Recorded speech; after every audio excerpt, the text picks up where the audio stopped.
Good evening, everyone. You're listening to Red Pill 78. I am the corruption detector, and this is your Red Pill news for Friday night live stream.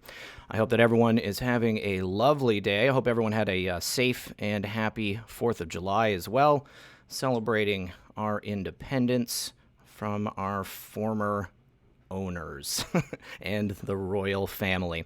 I'm just going to do a couple of quick shout outs. I wanted to say hello to everyone who's already shown up in the audience. I do appreciate it, guys. It means so much to me. I'm glad you guys are all here. We've got a very special guest tonight. 412 Anon is joining us, formerly of Patriot Soapbox, but now also with his own channel, We the People Insider. So I hope that everyone is ready to hear a lot of good news. It's going to be a great conversation.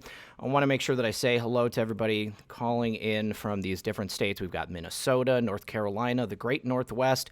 Of course, my friend Dana, where we bark one, we bark all. My mother, Real Red Pill 78 Mom, is in the audience. Thank you so much. Pittsburgh, Pennsylvania, Nebraska, Florida, North Carolina.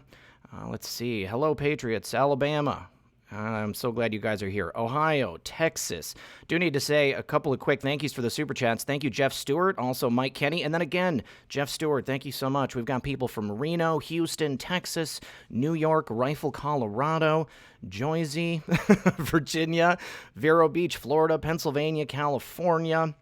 Let's see. Amsterdam, awesome. Illinois, Riverside, California, Australia, Montreal, Quebec, Tropics, Florida, Minneapolis, Oregon, Missouri, California, Florida, Delaware, Ontario, and the list goes on and on. All right, guys, if you do not know who 412 Anon is, if you have not already subscribed him, I would like you to kindly take a look at his Twitter and his YouTube.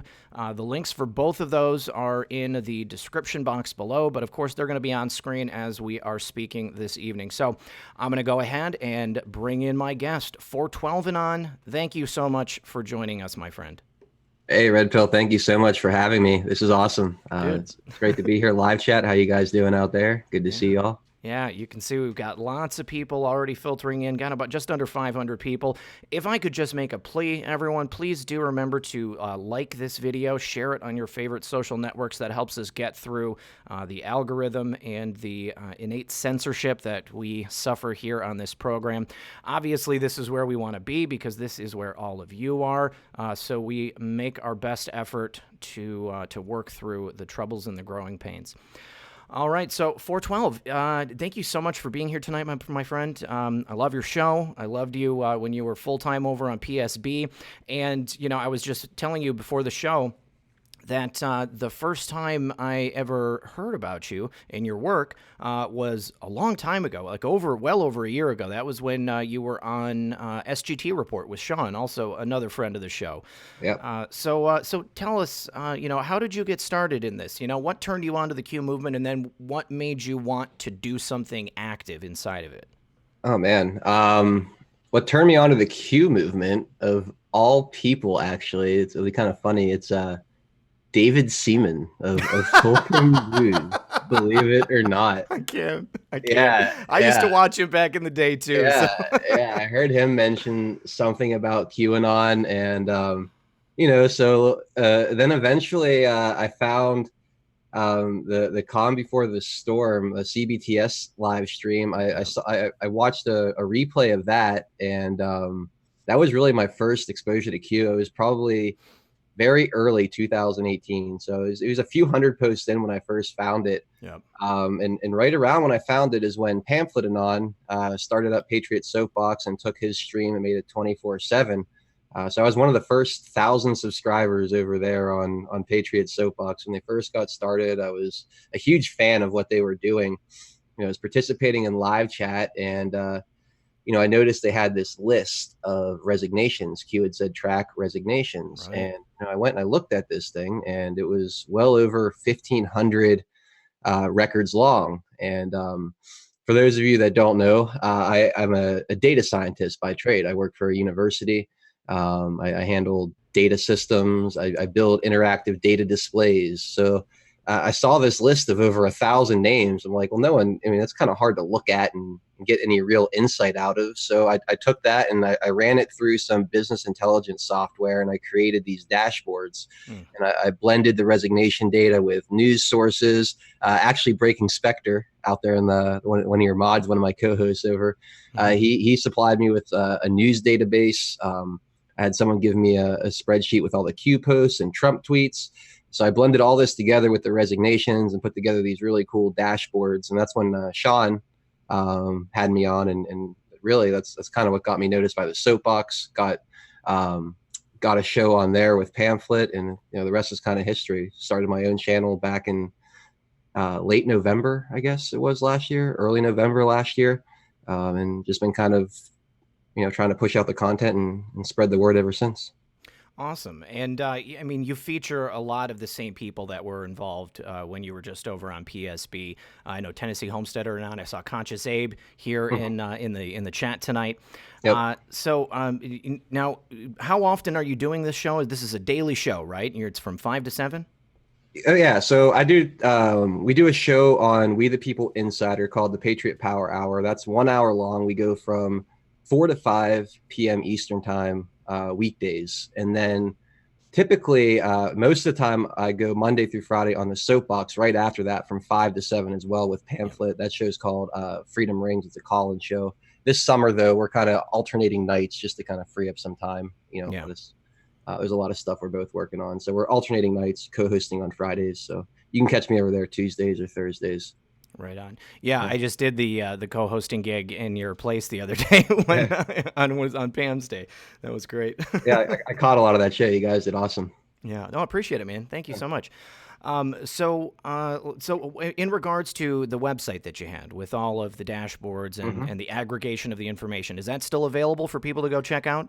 No, I took it down, and the reason I took it down was there was just better sources out there that were keeping the information up to date better. I didn't have the bandwidth, all the shows and everything, and I work a full-time job. I just have the bandwidth to keep it up to date as often as I wanted to. Right. Resignation Anon does a fantastic job keeping resignation.info up to date. QMAP.pub does a great job with the sealed indictments.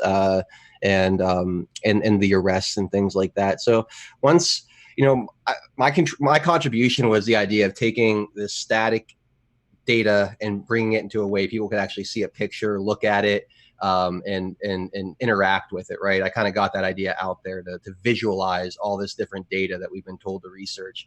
Once other people took the course or took the torch and really kind of ran with it and made websites and had them really up to date daily, mine became kind of obsolete because I was only able to update mine once a month, once every other month. So I decided to just take them down.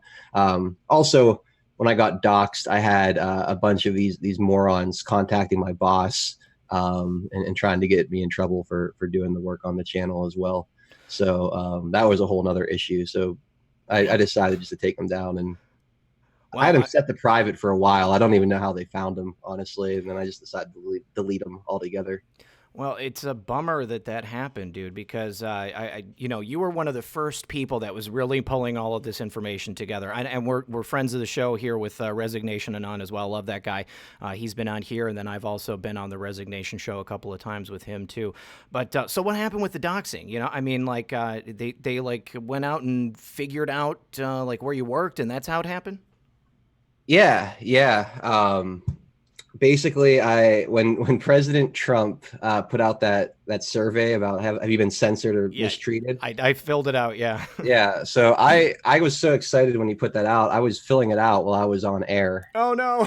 And I didn't realize that my screen still shared, so I accidentally doxed myself. Which honestly, I probably shared my full name on screen about a dozen times. Right. Leading up to that, and no one ever caught it before.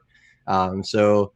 Yeah, I'm not going to mention any of their names, but this merry band of morons got a hold of it, and they started running with all these crazy stories. They started talking about like how I was a registered Democrat. Complete lie. I mean, I honestly, I didn't even vote in 2016. I was completely anti-government altogether. Like I honestly didn't see Donald Trump for what he really was until a few months into his presidency. They said that because I work for a university, that I was being paid by David Brock to mine Trump supporters' data and sell it to Media Matters or something like that was one of the storylines. I heard that one myself. Yeah. Yeah. Then they said that. Then they started trying to say it was Ann Vandersteel and Praying Medic that doxed me. Then the story was that Ann Vandersteel met me in Washington D.C. and seduced me. So they ran had some fun with it. Yeah. I mean, these people are just, they're trolls. I mean, they are. Yeah. I never responded to any of it. I never acknowledged any of them or said any of their names. I just, Sure.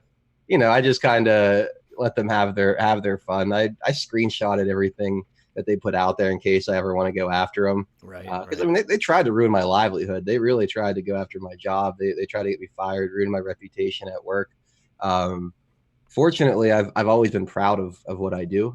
And how and where I stand. Like I wear a MAGA hat to work all through the winter with a beanie. You know what I mean? So, yeah. I've already kind of created a pocket of support at work. My boss's boss, they didn't really have a problem with what I was doing. So when they called into the dean of the college, they were aware of what you were doing before it all came out. Yeah. I mean, they were aware. I had nothing to hide, Sure. I have First Amendment rights, and it was something I was into.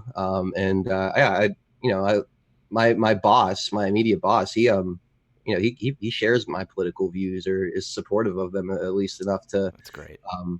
Follow my show occasionally, and he's been really cool about it. But yeah, I got to give my work credit. They basically told him to go pound sand. That I have First Amendment rights, and that they're not going to, tell me what I can and can't say outside of work hours. So I was really relieved, because you don't know, I mean, how people are going to react. Exactly. Normally I wouldn't be, but there's something about President Trump that just turns people crazy and completely illogical, that don't like him. And you just don't know how people are going to react. People you never thought would be violent or crazy will do some pretty stupid things over this presidency. It's wild. Yeah, it's really sad too, because I would say largely due to the mainstream media, and then the behavior of a lot of people in the political arena. I mean, it's been a targeted radicalization of the left, and they believe they've also tried to radicalize the right, just to just get people completely worked up into a frenzy. Like in the world we live in today, there is no room for dissenting opinion. Unfortunately, I see it sometimes on our side as well. Like just as an example, this whole JFK Jr. thing that's been brewing for quite some time. The people who believe it, it's hardcore, and a lot of times I get people being very angry with me for not believing it. I mean, my contention has always been the whole JFK Jr. thing. It's the idea. It's what he represents. You can't kill an idea. And even if, somebody in the alliance on the good side is perpetuating the myth that JFK, could potentially be alive. Can you imagine the shock and terror in people like Hillary Clinton and Bill Clinton, constantly questioning themselves, like, oh, we knew we assassinated him. How is this even possible? They've got to be just freaking out. That's an interesting thought. I always just thought that was shills trying to distract the movement. But that's an interesting thought. That maybe there's something more to that. It's not something I've ever entertained or given any time during my time on air. Not that people want to go and run down that road. I don't have a problem with that. I mean, if you find it interesting or if it's entertaining to you, like I'm not here to tell you guys what to research, what to not research. There's certain things I find worthy of covering, some things I don't, Exactly. But that's what's so beautiful about this like decentralization of media is we don't have 4 a.m. talking points. So like, right. There's a story, Red Pill, that you might cover that I might be like, you know what, honestly, I don't think that's a big deal. I don't feel like covering that. I'm not going to give that any lip service. Whereas, vice versa, it could be something I think is just absolutely mind melting, and you could think it's just a clickbait article, so you can jump around and see what's important to different people, and that's what's really cool about this. So, yeah. That's definitely something that I love too. It's perfectly fine to have a diversity of opinion. It should be acceptable to everyone that each one of us is going to be able to think and, feel and act in the way that we do, as long as we're not hurting other people, as long as we're not infringing on other people's rights. I will never tell someone what to believe or who to follow, or, I don't even talk about people I don't necessarily trust, and, that's one of the things I've always liked about you is that you don't come out and talk about people in a negative way. I don't hear that from you, even the people that, came after you personally, because, I know who these people are. I've been following their actions for a long time because they've always been very loud, and I tend to pay attention to people when they basically are, running around with their hats set on fire, because they clearly want people to pay attention to them, and that lets me know, you got to use discernment, just like we've been told, you either do your research or you pray on it, whatever it is that you need to do to find your way through, and that's what's beautiful about YouTube is that we can come here, we can all have different shows. Okay, there is enough room for all of us to be here bringing the truth, but it is truth through our own perspective lens. Yep. Oh, that's a great point. That's a great point. Yeah. And for me, like my advice to anyone else out there that becomes a target of these people, just ignore them. If you respond, you just send your people to them and grow the awareness that they even exist. That's my advice. Just ignore people like that. Don't feed into it at all. That's what they're looking for. Exactly. Yeah. There are a lot of people, unfortunately, like on YouTube or in this sphere of influence, who thrive on the drama that they create. I've seen it for so long, years, not just in the truth community, but people just in general, like you've got channels that are devoted to drama, just following people's drama, making videos about it. They want clicks, they want views, they want people to come in and, donate to them. Well, I can't say that I don't want views, but I want to get it the right way. There is so much information that's out there and that I personally have been following for so many years. How about this? What was your original red pill moment? When did that happen? That's kind of hard to say, right? So I was 14, a freshman in high school when 9/11 happened. Oddly enough, I watched the buildings come down in my American history class my freshman year. So that was kind of surreal. I saw loose change the summer between graduating high school and going to be a freshman in college. But then, I was a 19-year-old dude in college. I could care less about any of that stuff it was years. I was sadly, down the road of your typical frat boy, never joining a frat, but, kind of that mentality, go party on the weekends, chase all that, meaningless stuff that so many of us fall into around that age. And it wasn't until later that I started getting really interested in the work of people like Graham Hancock. Yeah. So it was his work, watching documentaries on like these ancient monolithic like sites all over the world, and the idea of this prehistoric advanced civilization that maybe our history isn't what we've been told. And the more you dig into that, the more you realize that all of our academic system is nothing but a political game. A bunch of professors, career professors that just are trying to protect their legacy, their paradigms that they've put out there, and it's not really about finding truth and real information. It's about protecting, what you've already put out there. So it kind of got me like, what else am I being lied to about? What else is fake? If our whole history is based on a complete, utter lie, what else out there, right? So that led me into, really it was a quest trying to figure out how the pyramids were built. I found this like 8-hour YouTube video that claimed to tell you the secret, and through it all, it was a lot of nonsense in there, a lot of crap. But through it all, I found David Icke, and David Icke kind of really opened my eyes to the political side.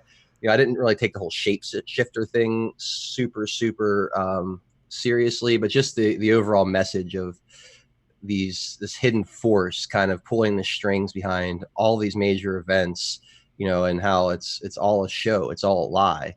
And that really kind of messed with me. And so I was on this whole completely anti-establishment, anti-government thing at that point. And it wasn't really until Charlottesville that really kind of woke me up, when I just saw the way the media just really went after him. And I really paid attention to Charlottesville I was watching a lot of InfoWars at that point, and Sure. they had a lot of like their own footage of that event, and I was seeing what the mainstream media was saying about it. And I was watching the press conferences, watching how just the blatant lies like they were telling about President Trump. I'm like, man, if Yep. all the politicians hate this guy and the media hate, like everybody hates this guy, it kind of became like this, the enemy of my enemy, my friend. And then that wasn't 6 months later, Q shows up, and I'd say I was pretty full on red pilled at that point. Yeah, Yeah, definitely, but definitely. so it's kind of a long answer to a simple question, but it was kind of this process, like I was already skeptical because of 9/11, but never really focused on it until, probably about 7-8 years after I saw a loose change. So Right, right. yeah. Yeah, no, and that's the thing about it. Like, I don't know that anybody ever gets, red pilled, like, with one thing. I think it's that way for many people. You come across one thing and you realize I've been lied to about this. What else could I have been lied to? And then you start picking, you start looking, you start doing research, and you find stuff out. Like I had mentioned on the show, I don't know if it was with Pamphlet or with somebody else, but my mom had this book called I believe it was called the something about the assassins, but it was about about JFK. Okay. And I was 10 years old when she was reading it, and I was going through it, with her. We would read novels together. We would read nonfiction, and they had all of this data, all this information, autopsy photos. I'm sure you've seen many of them, schematics showing the trajectory of the magic bullet, all that stuff.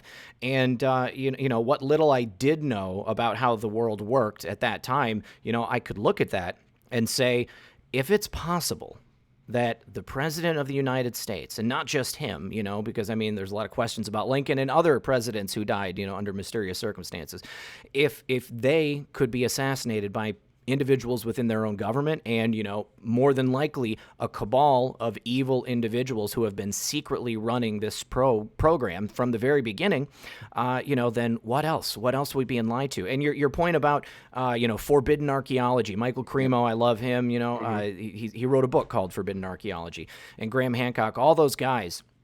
Robert Bivall, all of their research. I absolutely love it. I'm a big fan of Egyptology, like the kind of alternative Egyptology that you'll find. Like John Anthony like West and guys like that. Yeah, fantastic. Yeah. Those guys, it's for people who have like Trump derangement syndrome and you're trying to get through to them, like, ancient, like this really ancient stuff is a great place to kind of start. Maybe slipping some red pills from a different angle, so to speak, because it's not political at all. It's just really some common sense scientific discoveries put up against what the official story of some of these monuments are, and they just don't add up, right? Like it just doesn't. You can't reconcile a lot of it. Like you look at things like the Perry, not to go down this like path. No, we can, man. We got 2 hours. I love it, man. I love it. You look at something like the Perry Reese map, right? Yes. It's completely like. That one piece of evidence completely blows the doors off of the entire linear progression of civilization paradigm. Started 6,000 years ago and slowly built up to where we are now. Before that, we were all just fumbling around as hunter-gatherers in the jungle or something like that. Like that just doesn't make sense when you really start to look at some of these some of this evidence. I think that's a great way to kind of wake people up to like these official sources aren't always coming from a place of looking for truth or honesty. Sometimes there's a different agenda towards making you believe something. And you start there, and then once you find that crack in the armor, the rest falls pretty quickly, I feel like. Yeah, definitely. So I like one of the things that I loved reading about when I was growing up. I had these Time Life Mysteries of the Unknown. It was like a book series. Like I'm a little older than you, but they used to have these books that you could order like from like magazines or commercials online, and it was all before the internet, because there really was no, maybe some bulletin boards and stuff like that. I was playing some MUDs, multi-user dungeons, but they would send out a book each month, and each month it would be like a hardcover, leather-bound book that had to do with some particular, forbidden area in research. So one month it's about UFOs. The next month it's about Bigfoot. Next month it's about the pyramids. Stuff like that. But so much fun growing up and learning about that stuff. My big, because, after reading that book when I was younger, and like seeing the way that everything had, been stacked against him and everything that we had been lied about, and it wasn't too long after checking that out that, I was able to see that picture of, or maybe it was some video footage of LBJ when he's getting sworn in on, I'm pretty sure it's just a still photo. He's getting sworn in on Air Force One, and he looks over at somebody who's in there, and the guy like gives him a sly wink, and like, okay, he's in on it. These people, they're so dirty. It's horrible, and, this brings me to an interesting point I love to make, because I've had, many people all the time. People are always upset about the timeline, like we thought this was going to happen on this date, or why has no one been arrested yet? Why are we not seeing this happening? And my contention has always been that like this is some major strategical warfare that we're witnessing right here. Just because you or I want to see arrests, we want to see people pay for the crimes that they've committed. I believe that this is probably the largest criminal racketeering case in history. And it's not just like we've got 10 or 15 dirty folks in Washington, D.C. or in big business. This is across the board. They've been in power for hundreds, if not thousands of years, so they have stacked themselves into every level and mode of power that they possibly can, so this is going to happen on Trump's time. This is going to happen on the DOJ's time, because we're going to have to see this done perfectly. People have to be put away for this. If they just rush into something, then it could be that that the case is going to get thrown out if it's not done properly. It's not like the last administration where you can just fabricate some evidence against somebody and then make sure they go to prison for 10 or 15 years. Yeah, they're trying to get this thing from the root. They're not just trying to hit it with the weed whacker. They're trying to get in there and get it from the root. I mean, they could get a few scalps if they wanted to, and that be the end of it. Nothing really changes. The wheel keeps spinning, and that's not what they're trying to do. And to your point, yes, this is a cabal that's been entrenched probably beyond the Roman Empire. Same bloodlines, same overall entity controlling things, in my opinion. Yep. For a long time. And this is worldwide. This isn't just, the swamp isn't just in DC. The swamp is spread across the world. And there's a lot of different facets to this. I mean, you're talking not only just government corruption, but you're talking about the entire financial system. Yes. That's gonna have to go down with this. People really need to understand that this isn't just putting the corruption away. This is removing us from the financial scam that is central banking, that is, fractional reserve banking, these fiat currencies that rob us blind. We need to replace that entire system. That's not going to happen overnight. That's not going to happen quickly. There's so many players that need to be wrapped up in this. I was one of those people that got kind of frustrated at first. Probably the first year, wanting to see something happen. Like, sure, we had this QAnon, we're talking about arrests, and you're just ready for it, right? Because a lot of people have been waiting for a long time for any light at the end of this tunnel. Yeah. But after kind of seeing how this is playing out, I've come to realize that this is going to be death by a million cuts, and this is going to be a process, discrediting the Federal Reserve, discrediting the media, discrediting many of the corrupt people in Congress, slowly turning the masses against these entities, and letting it be we the people that free ourselves. We need to free ourselves. That's right.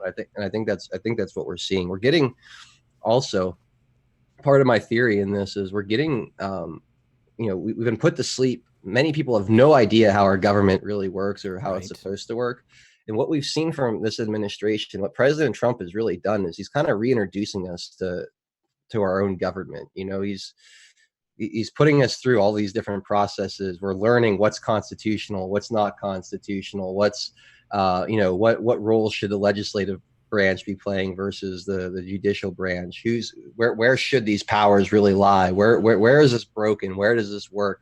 We're getting involved in the process again through this, and I think that's part of this. Is they're going. He's taking this slow. He's getting people interested in politics again. He's reintroducing us to how the system is supposed to work, and I think that's part of the reason why it's being slow walked. Is when he's gone, it's going to be up to we the people to keep that cabal away. They're never going to be completely eradicated. It's up to us to make sure they don't get into power again, and the only way we do that is to make sure it's a government of we the people, and we don't allow a different class, a political elite, to go in there and make the rules for us again. It's laws should be written to you the same way I'm talking to you right now. Like, we should all be able to understand them. They should be concise. There should be no interpretation. They should just be black and white, very simple.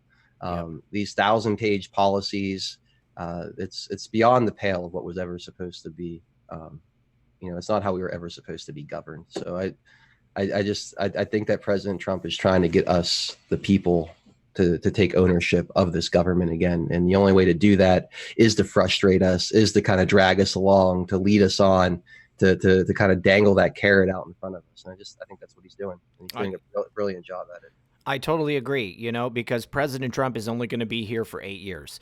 We're going to have other successive governmental administrations that come through, and it is going to be up to us. We're going to have to make sure that this doesn't happen again. Of course, we've got the help of the good people that are there, but, to the earlier point, the fact that they have, completely embedded themselves in every single level of power in our country and across the globe, and, through the media, like you said, the financial system, every government, and its state, federal, local. It is every single area that you can possibly imagine.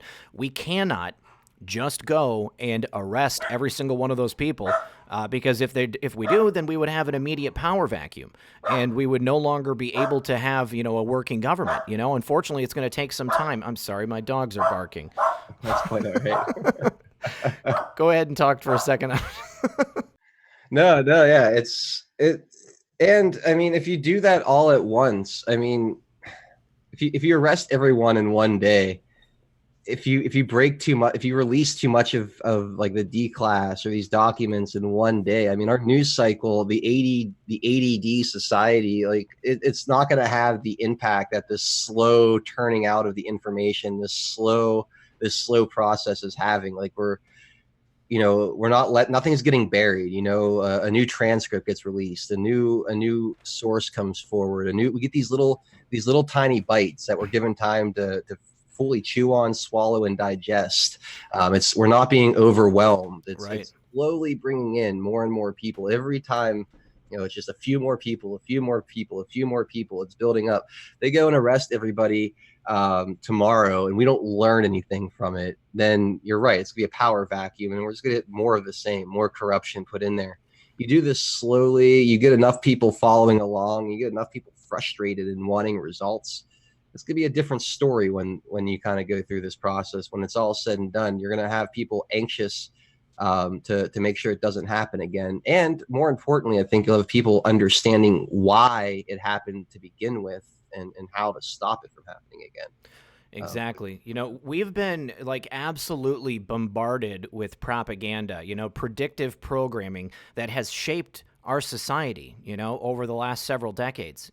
It's going to take a lot of work to undo that, and like you said, many people are not really awake and aware to what's going on, whether it be the way the government works, or the way the shadow government works, or the fact that they are even controlled. I think that a lot of people, especially on the left, they have this kind of, false air of freedom. Freedom means that you can, punch somebody that you disagree with and nothing's going to happen to you. Freedom is the ability to lie with impunity, to be able to just say whatever you want and have no consequences coming back to you for it. Or, to be able to turn on the news and think that you are going to get the, objective truth, not even realizing that what they're watching is, political theater in and of itself. Yeah, that last one is rough. There is definitely a demographic of people that it's like a packaging thing, right? Like Yeah. me and you sitting here, my cheap green screen, you in your living room, we couldn't possibly be a source of truth or real news. Where's our $1,000 suit? Where's our fancy studio? Where's Yeah. our flashing graphics and sound effects? You know what I mean? I think it's just a packaging issue for a lot of people. They can't accept the fact that these people that look a certain way and speak a certain way could possibly be lying to them. And it's just so ironic Yep. because these people are literally trained in nothing but deception. They're actors, they're actors they're reading lines, and people are fooled into thinking there's some kind of journalism there. Yeah. And it's all of them. There's not a single source on the TV or through the cable box that I could think of that I would pay attention to for 2 seconds. I know we're told to watch Hannity from time to time by Q, but even that, I mean, it's rough. I mean, I can't tell anyone to watch that stuff seriously. It's all corporate propaganda. Even the best of it is really awful in my opinion. Yeah, I know what you mean. And people, we go back to the days of Walter Cronkite, I mean, he was like one of the first people to come into people's living rooms and tell them the truth, I mean, but even then, they were still using, basically, government propaganda, delivering whatever the intelligence agencies wanted them to say, crafting the narrative, crafting the message. And I think that, that is a huge part of it. People have been, they've been raised to believe that there are certain people that you should trust with absolutely no consequences. It's of course it's on the news. I should be able to accept it. It's like when people first started doing like what we were doing on YouTube. And a lot of the times one of the arguments would be like, oh, what do you believe everything on the internet? As if because it's on the internet, it is not it is not true. It must be some kind of disinformation. But when you really look into it, many, many times the official source of information is disinformation. Yeah, it's crazy. Like you'll read some of these, like a CNN article or an MSNBC article, and it's always a source close to the matter or an anonymous. You know what I Right. mean? Like they just make this stuff up, and yeah, it's again, it's just a packaging issue. It's all it Yeah. is. It's just a matter of optics. Some people, they just need their news to look and feel a certain way, or they can't trust it. And that whole thing about, oh, you can't trust everything you see on the internet. Yeah, it's true. There is a lot of crap out there, but that's your responsibility, right? You have to take some personal responsibility to be able to discern information, and that goes for everyone. I mean, Red Pill, you have a great channel, you do great work, Thank but you. just because you say it doesn't mean I'm going to believe it, because you Exactly. told the truth 100 out of 100 times in the past. That 101st thing you tell me, I'm still going to check up on it, and that's the attitude we all need to take. And Yes. that's the problem. We all just want it, everything just fed to us. Just tell me what's going on. Give me the cliff notes. Yep. Everyone wants the cliff notes. Which I get it. We're busy. You got to put food on the table. We have families, and sometimes you need the cliff notes. But it's a really dangerous proposition when you're allowing someone to kind of summarize for you and give you their high notes, because you're gonna miss out on some things. I don't know what the right answer is. You just have to be willing to try different things. And if something comes across that doesn't quite sound right, listen to that gut instinct and go research it. Double Yeah. check it. You don't have to double check everything you hear, but I mean, try to hone in that BS detector. And when you hear something that doesn't sound quite right, go look it up, because I agree. a lot of times I say things, I mess things up, and I really appreciate it when people in my live chat are like, hey, you got that wrong. It was actually this many, or it was actually on this Right. date, or it was actually this person. It's like, that's amazing. Thank you. And Yeah. that's what makes this alt media so special, is we have over 2,100 fact checkers here, right? Yep. So there's that live interaction that if we mess up, cool, you guys have our back, Could you imagine Exactly. CNN with a live chat, like a bunch of fact checkers on the spot that their audience could see? Their entire broadcast would fall apart in 5 minutes. Exactly. I think Don Lemon or Chris Cuomo would not enjoy that situation. But, and this is the thing, we both have our own lives outside of these shows. I mean, you're doing at least 2 shows every single day. I'm just doing the one show every single day. And then, I do a smattering of other shows with other people. But, just one show a day takes a lot of time, and then you factor in your own life around it. Anything that might be happening, the changing nature of information, the constant flow of information. It's easy to mess things up, especially when you're on the air live, Yep. So I'm the same way. I definitely appreciate it when people reach out to me. And that's another thing that I really like about doing this is that, even if I have, many, many messages and I'm not able to get to respond to every single person, I still go through and I read all of them. I still look at what people send, and I really appreciate it. I mean, it Yep. gives me the opportunity to, look down paths that I wouldn't look down previously, or maybe I just never thought to do because we are just completely filled to the brim with absolutely every single bit of information that you can possibly imagine. Everything is at our fingertips. And unfortunately, I think that is part of the reason why people are looking for the cliff notes on everything. Yep. I mean, we have so much going on in our lives, and I think that has been, that's part of the war against us. They want us to be off our balance all the time. They want us to be absolutely overloaded. So many people will just want to go home and just tune out. Drink a beer or just watch sports. Like whatever it is, anything to get your mind off of the perils of the real world.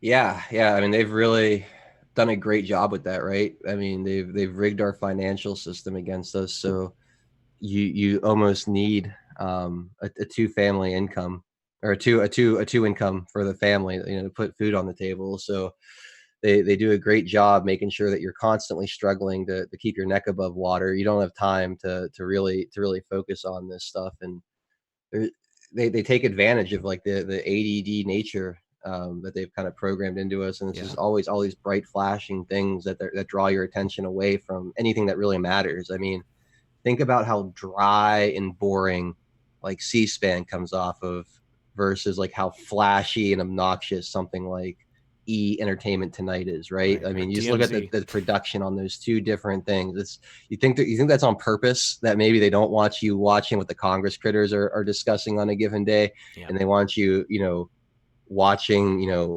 what color yoga pants Kim Kardashian's wearing on a given, you know what I mean? Like it's Misdirection. Yeah. yeah, and I always say, like, could you imagine if people in this country spent even 10% of the amount of time they did tinkering with their fantasy football lineup each week, reading, searching for new news sources or checking up on what their government was doing? I mean, it would change the world overnight. Yeah. They've done such a great job, like you said, just throwing out all these different distractions. Hell, I fell into the same thing for many years, like through my college years and even a few years after that. Like, I didn't care what was going. I used to laugh at people that talked about politics or anything of substance, and I was just as distracted as anybody. I was so it's hard to completely sit on my tower and judge those people because I've been there, Oh, but yeah. it can be frustrating sometimes, especially as you see these nasty plans from the cabal start to accelerate and really take form and have tangible effects on our lives. It's like it does get frustrating seeing people so distracted and acting like it doesn't matter. It's like, oh, the next guy will worry about politics. That's not for me to worry about. Yeah. It's No. all of our country. If you don't know what you got till it's gone. I think people, it's a big challenge getting people to take it seriously and realize that it does matter.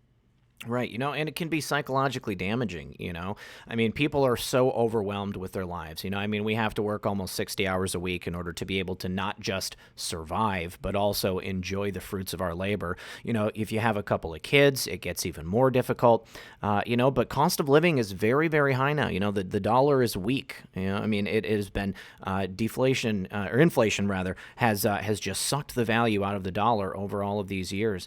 And it almost makes it impossible to not just focus on whatever it is that you have to do to survive.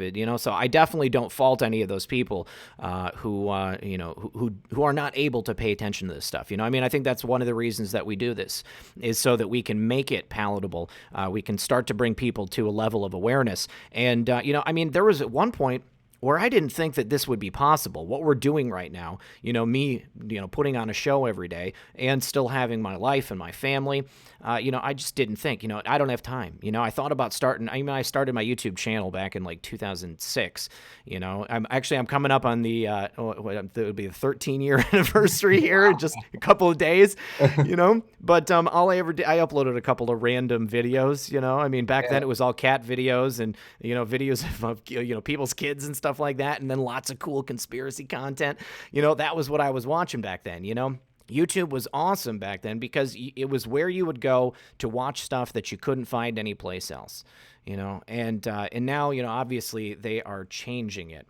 Let's see. Somebody says, hold on, you were sick recently. Be careful of a person who posed as my sympathizer and contacted you. They probably want to keep a closer watch on you. Cabal has microwave weapon. That is okay. I think I might know who you're talking about. I'm not going to say your name out loud, but that's really strange. Someone just this is what happens. This is the kind of stuff that happens. Tell me.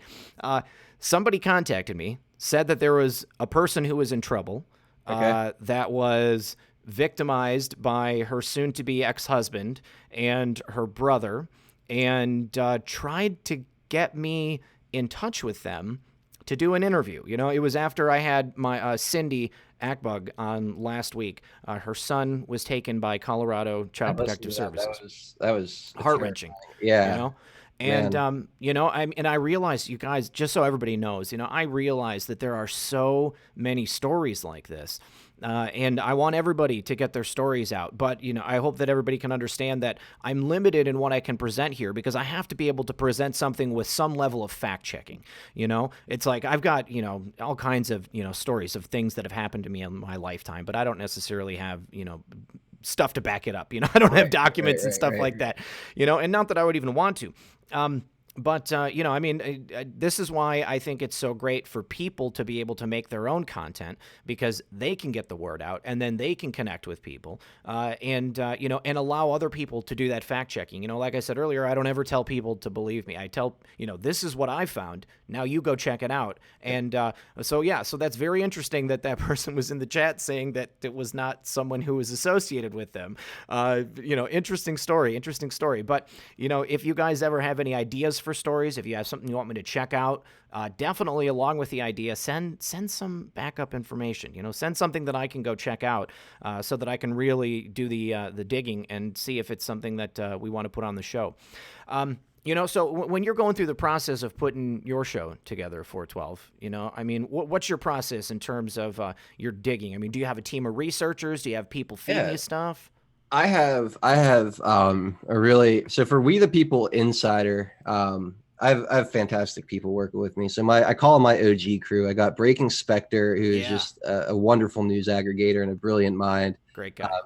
Tennessee Homesteader, who sees patterns and numbers and timestamps and things, is really fascinating, and he's got great insight on just the political climate too. He's just a really overall brilliant mind, and a really good buddy of mine, SD Cali Conservative, who he likes to do some bring together some news and aggregate some news together. He really likes to do like Q 1 year deltas and stuff like that. So between those three guys, we put on I feel like a pretty good show every day. We try to capture the big stuff, what's going on, and then just kind of run through, kind of show, like, not necessarily give an opinion on everything we talk about, but just kind of put it out there and let people kind of run with it themselves. We don't necessarily try to tell you what to think about what's going on. More just kind of, here's what they're talking about on the chans. Here's some of the articles we're seeing from our favorite news sources, not necessarily here's what we think about them or here's what to think about them. Now, there's some editorializing for sure. We do some roundtable. We'll have guests on from time to time. But for the most part, it's more of just a news blitz format for right now. Now, I also do a show on Saturday mornings with a naturopathic doctor named Dr. Misak, which is if you guys, we're gonna do it tomorrow at 9 a.m. on We the People Insider. That's a whole different thing. Something I'm really passionate about. If you're into natural medicine, you want to get away from what they give you at the hospitals and traditional medicine, pharmaceutical companies. This guy will blow your mind. One of the smartest people I've ever met. So those are the two shows I do on We the People Insider. On Patriot Soapbox, it's a call-in show. I just show up. There's great. really no prep, and we have really great callers that, a lot of regulars that'll come in on a regular basis, but just really great interaction from the live chat and from the callers, and we just kind of let them take the wheel, and I just kind of react. So there's not a whole lot of prep that goes into that. I had a lot of fun with that. I've been trying to figure out the logistics of doing an occasional call-in show on my channel as well. I figured, I could have people, go into the Discord server, or, maybe set up a Google Voice number specifically for just doing calls. But I just haven't gotten there yet. The logistics of doing the daily show has really had me occupied, basically. Yeah. Yeah, it's a lot to put on the show, get like everything set up, the technical aspects. There's a lot that goes into this. I'm blessed to have such great guys like I just mentioned with Spectre, Homesteader, and SD Cali, and there's others too that come in and help out from time to time. But those three specifically, they make it really easy. I get home, 45 minutes before we go live most days, and they're already pretty much ready to go with their content. And a lot of times, even they help me find my own lead stories to go with. So. I owe a lot of it to those guys. They're really the backbone and heart of the channel. I'm just the host. Awesome. Now, do you have like a group of like local people where you live? Do you have friends in this community like IRL, or is it just limited to your online interactions? I have, just more recently, I've been sharing what I do with my personal life. So I've kind of reached out to some old friends. And they've responded pretty well to it.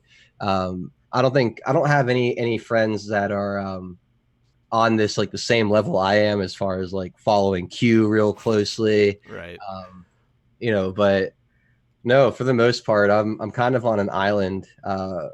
My ex-girlfriend, she bought into it all. So that was nice having her. Sure. Kind of, and we're still really, really great friends. She still supports everything that I'm doing, and so she's probably the one person that's really been in my corner on all this. But no, it's like my family. My parents are brilliant people. I love my parents to death. I have a great relationship with my parents, but they're very much indoctrinated by the mainstream media. My dad's Palestinian, so the whole moving the embassy to Jerusalem and the whole Israel thing didn't go over well, from his perspective, which I understand. He has a completely different perspective on that area of the world than I do. Right.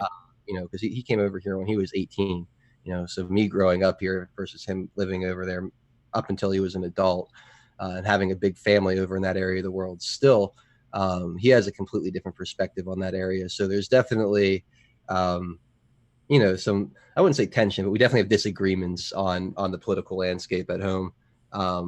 But really no one very close to me in my personal life follows it the way I do. So I don't get a lot of in real life conversation, unfortunately. Yeah, unfortunately I don't have. I guess I got a couple of people, but they're nobody that I associate with as much as I do like my online friends. It's a much deeper conversation. Going over research with people. Absolutely love that stuff, but don't have it here at home, unfortunately. We're approaching the top of the hour, and I just wanted to go through a couple of super chats to say thank you, you guys. Let's see. Oh, Michael Kenny said, I am mad at you, Red Pill, for having opinions. Grr. Jeff Stewart says, winning always. Thank you for being here, Jeff. Oh, Kimberly Bogan, one half of the Bogan clan. It's great to find such an amazing Q family. Thank you, RP78 and 412 Anon. We love you guys. God bless America and our BA president. Absolutely. President Trump has really brought out the best in America. I think, everything that's happened since he was elected, it's just been incredible to me. I think that people need to remember to keep things in perspective. What happened under the former administration? In 8 years, how bad did it get? All right, and President Trump has only been in, for just about half his term, his first term. All right, and now we have had so many things take place here in America. America is moving at a quicker speed than ever before, financially, economically, across the globe. We are so strong. It's incredible to me when people, just can't see that. You take a look around, guys. Remember what it was like. It is so much better now. Also, Scott Hacklerode said, thank you for your dedication to the truth. Thank you, Scott, for being here. Thank you for that super chat. Michael Kenny said, one quick one, then I'll shut up for the night. If y'all want to see some arrests and convictions, press 17. I think that's going to be a ubiquitous throughout the chat. Hey Jude says, hey 412, have you red pilled your parents yet? That was perfect. We just got a chance to speak on that. Unfortunately not. Although we have political debates in my parents' living room, I would say almost bi-weekly. So they'll talk. They're not to the point where they're not like a lot of people where they can't even have a conversation. Like they're willing to talk, and we have good conversations. It's just, they think I'm being brainwashed by these internet trolls, these right-wing internet trolls. I think they're being brainwashed by, the political elite in the media. So there's just this disconnection there. They don't trust my sources. I don't trust theirs. So yeah. We'll have to wait for it to all play out and see which one of us is right. Yep, definitely. All right. Now, Truth Not Fiction Matters. My friend Matthew is here. He says, God bless and happy 4th, Red Pill 78 and Anons. Thank you so much, Matthew, for that super chat. Glad you're here. Carissa Hartunian said, thank you for your work. Thank you for coming tonight. Appreciate it. Michael Kenny again says, humbly request Red Pill 78, 412 Anon, SGT report, and Mark Dice play mini golf together and film it. I would be happy to do that. I've never met Mark Dice. Have you ever spoken to Mark Dice? Oh, I've not. He's too big of a fish. Yeah. I don't know if our little channels would be able to get a Mark Dice on, but that'd be cool. That would be cool. I think you, me, and Sean could probably get it going. But yeah. Oh yeah. I'd love to do a round. Actually, I'm having Sean on my show on Wednesday, this upcoming week. So. Oh, great. Cool. Yeah. Well, I'll make sure to listen to that. I just did a roundtable with Sean and Aaron Moffat, Lady Liberty, last week, so that was good. He's going to be on the show here soon, too. I can't wait to have him on. He's a great guy. Yeah, he's fantastic. Yeah, been watching SGT report for years, too. I love him. I will say that was probably one of the most surreal moments I had going through all of this, right? Because I got on the Soapbox and I was, we didn't really have shows then. I would just come on and, hey, I did a dashboard. Check it out, guys. Didn't do much. When Sean invited me on his channel, I was like, that was like my holy crap moment. Like I'm going on SGT report. Like yes. I've been listening to him for over a year at that point. Right. It was just that was the mind blowing. Holy crap. This is surreal. I had about the same reaction too. Like because I just started making videos in December, and it was I believe it was the end of December. It was maybe just after Christmas. I just happened to go on SGT Report and the Phaser, the websites, and I see one of my videos has been shared there, and the bottom dropped out. I was like, what's going on? This is amazing. It's like I go here to read this stuff, and my own content is listed on the website. I couldn't believe it. Definitely felt like I had broken through something at that point. Yeah, it's a trip. That was a big moment. So Sean, if you're listening, thanks, man. I wouldn't have taken myself seriously in this if it wasn't for you inviting me on your show. So that's awesome. Yeah. Big ups. Puggy's number 2 frog says, scary to imagine the void if our content creators didn't do what you guys do. You guys are more appreciated than our words can ever say. Thank you so much. I do appreciate that. Taliana Lee just gave a super chat. Appreciate that. Alexandria Occasional Cortex said, where we go Juan, we go all. I believe that is a a nod to Juan 07. I do just want to just mention, because I know a lot of people here saw the show with Juan 07 last weekend. He's writing a book and he's going to be giving away 5 autographed copies to listeners of Red Pill 78. They have, I said, the idea of JFK Jr., is an idea, it's what it represents. So last week I had said to everybody there was the website. You can go download your own JFK Jr. face with a MAGA hat and then take a picture. You can upload it to the website, yensid.com. So if you identify yourself in that picture as a listener or a viewer of Red Pill 78, you will be entering a drawing to win a copy of, I think it's The World According to Juan, I believe, if that's what it should be called. But yeah, good stuff. Good stuff. I love supporting independent creators. And then, Hey Jude is the last one. Glad to see 412 hasn't cut his hair. I am too, dude. You've got like Samson type locks, Yeah, it's been like 4 years since I've cut it. It's not going to last forever, guys. So at some point I will sign on one day, have short spiky hair, and I'm sure live chat will just go crazy when it happens. But yeah, I appreciate that. I'll keep it rocking. I always joke and say maybe I'll cut it on air the day Obama gets arrested. There you go. Celebration. So we'll stick to that. You could do a giveaway. You can have a listener like meet you in studio and actually like cut that first section. That'd be funny. Yeah. We'll have to see. We'll do something. We'll do something when I'm ready. It is getting like I've had short hair most of my life. Like most of my life. Really? It was just last 5 years. I was like, I'm going to grow it out, and I just stopped cutting it. Yeah, I think I'm getting ready to go back to the shorter hair, but not quite yet. Not quite yet. Well, I mean, you wear it well. Okay, it looks good. I appreciate that. Thank you. Problem. No problem. I used to have long hair when I was younger, but then I just got to a certain point, and it was just easier to keep cutting it all the time. Yeah. Last year, I didn't cut it for like 6 or 8 months, and it was like down to my ears. Yeah. And that was the longest it had been in a really long time. So somebody asked, is that real Bill Smith? No, that's 412 and on. Too funny.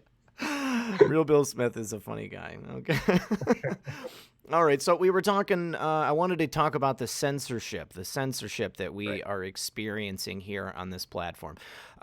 Obviously, YouTube is a business, okay? I'm not going to fault them for wanting to make money, but I do believe that YouTube as a platform is big enough to accommodate, a variety of voices and a variety of opinions, okay?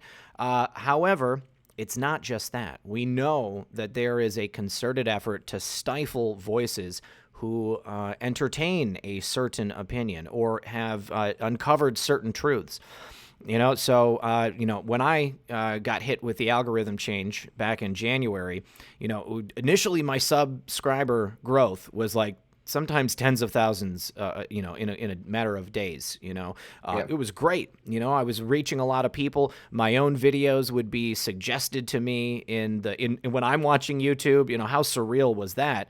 And now it's not that way. I don't know if people are getting suggested to be watching my videos. I still have a dedicated following of people who go and seek out my videos, but I know that I'm not being pushed out to people in the same way. What's it been like for you? Not only with We the People, but when you were doing exclusively Patriot Soapbox.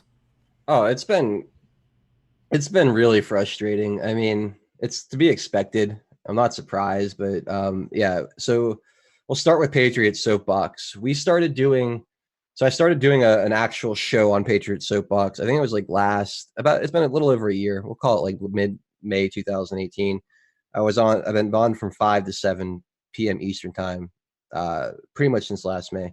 And, at our peak, we would top out anywhere from 3 to like 5,000 people live during that time slot.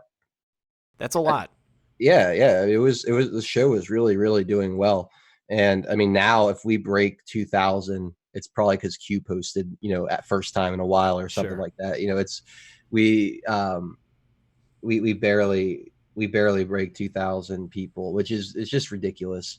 On my channel, on We the People Insider, I mean, that's been incredibly frustrating. Like you, I mean, I wouldn't say I was gaining 10,000 every few days, but we were putting up anywhere from 4,000 to 1,200 new subscribers a day. So we were moving along pretty. Yeah, we were doing well. I had videos. Some of Homesteader's original decodes were getting upwards of 150,000 views. And this is when we had like 10, 15,000 subscribers. We weren't big. We hit 20,000 subscribers, and like it got cut by about 2/3 at that point. Like it was almost like overnight. Then when they changed the algorithms in January, I mean, we hit 30,000 subscribers like 2 months ago. We're at 32,000 now, and I mean, we hovered around. I mean, we had the last 100 subscribers we've gained. I think took us about the last month. Wow. I mean, yeah, I mean it. I'm looking now at my last 28 days. We've gained 150. You know, going from 400 to 1,200 a day to 150 over the course of 28 days. So I mean, we've been stuck in the mud.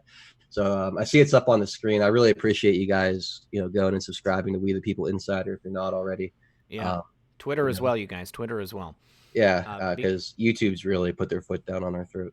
Oh, yeah. I mean, I've got notifications turned on for you, and I'm lucky if I get a notification. It seems like YouTube has like 4 or 5 channels that they have deemed that my notifications will be shown for. Otherwise, I have to go and seek it out, and it may not necessarily be notifying me. It doesn't always necessarily show up in my sub feed. It's difficult, I mean, it can be demoralizing for us, I mean, when you've got a message, okay, and you're putting it out there to people, and that it's important, you want people to be hearing what you're doing, I mean, the mainstream channels, they have almost exclusive carte blanche ability to get through whatever it is that YouTube is doing to us. And that's because those are the places that they're going to be able to sell the most expensive advertising, of course, and it's really sad, and a lot of times when my videos are always demonetized, like as soon as I make them, I upload them and then that's it, they shut it off. But then people tell me all the time, I saw like 3 ads on your video. You got to be kidding me, because it's not like you can go complain to somebody. You can't go do anything about it. The whole thing is, yeah, it's really frustrating because I hold a monopoly on this. So there's really no competitor you can go to. I mean, you can go and create accounts on other platforms, but they're not going to have the reach that YouTube has. It really at this point, Project Veritas has done a fantastic job exposing these guys, right? It's no secret anymore what they're doing. You could prove it beyond a shadow of a doubt. The ball's in the Barr and Trump's court at this point. They know what's going on. They know that it's election tampering. If they allow this to continue and lose the next election over it, I mean, they deserve it. This is out there in the open. There's just no reason to allow this to continue. There's no reason to allow these companies to continue operating with Section 230C protection as platforms when they're clearly operating as publishers. It's not. This isn't. It's so. I mean, I could prove this. It's out there. There's no reason for us to still be dealing with this. I hope it gets taken care of quickly. I wonder if there's just bigger fish for them to fry in the short term. My opinion on that is that President Trump and the DOJ, and I mean, I use the term. I say President Trump colloquially because it's not him that's going to be doing something about it. I mean, right. if there's an executive order or, there is some plan that he puts forward to Congress, that's how that stuff happens. But it's going to be the DOJ that's going to be solving this for us. It's going to be the FTC. It's going to be the FCC. All of these different regulatory bodies within our government. They're the ones that are actually going to be doing the work. I personally believe that they are being allowed to hang themselves with the longest rope possible. Because, again, we have to make the clearest case that we can. I mean, it has to be bulletproof. They have to be able to put it all together. And anyone that looks at it, whether you're a Democrat or a Republican or an independent, anywhere on the political spectrum, they're going to have to be able to look at it, and they're going to have to be able to say, you know what, yes, there is clearly election tampering taking place. There is clearly censoring of dissenting voices taking place. They are publishers. They are not a platform that should be, completely, given the right to never get sued. I mean, they should be held accountable, and I believe that they're going to. I also think that It's being done strategically to fall in line with the 2020 election. If President Trump is not reelected, then we are going to be in a really, really bad position. Yep. I believe that he will be reelected, but I think that a large part of that is going to be because they are going to strategically allow all these things to happen. Arrests, people being brought to justice. All of this stuff is going to happen, in line with the 2020 election. And it has to also be done in such a way so that the left and the people who don't trust President Trump will be able to look at it and say, wow, how could I have been so blind for so long? Like this was going on the whole time and I had my eyes closed, and now I know, and now I want something to be done about it too, because now that censorship is starting to hit people on the left too. Yep. Yeah, that's the thing. And it's always the case, right? It happens to someone else gets silenced or persecuted, and you don't say anything because it doesn't affect you. Right. And then it happens to another group. And then before you know it, when it does happen to you, there's no one left to have your back. Yes. And it's the same story with these social media platforms. They don't want any independent voices having reach. They're starting with conservatives. Yep. Right. But it's not just us. I don't care what your political views are. If you're not a member of their club, you will eventually be shut down. You could be parroting their exact agenda, their exact message. They don't even want the chance of free, an independent thought being put out into the ether. Their end game is complete and total domination of everything put out to you. So, a lot of people will sit there and fight us on this and say they're private, they're private companies. They can operate however they want. They're begging for their own demise when they do that.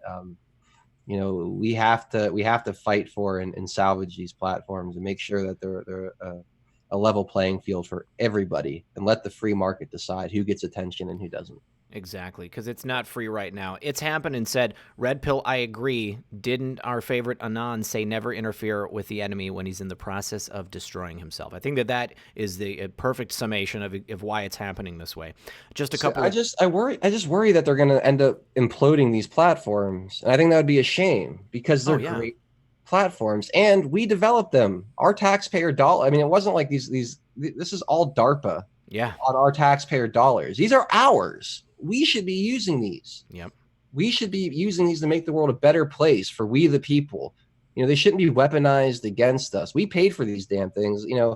For them to sit there and drive them into the ground now or implode them, I think that's BS. It should be taken away from them and redeployed to us in a way that they can help humanity.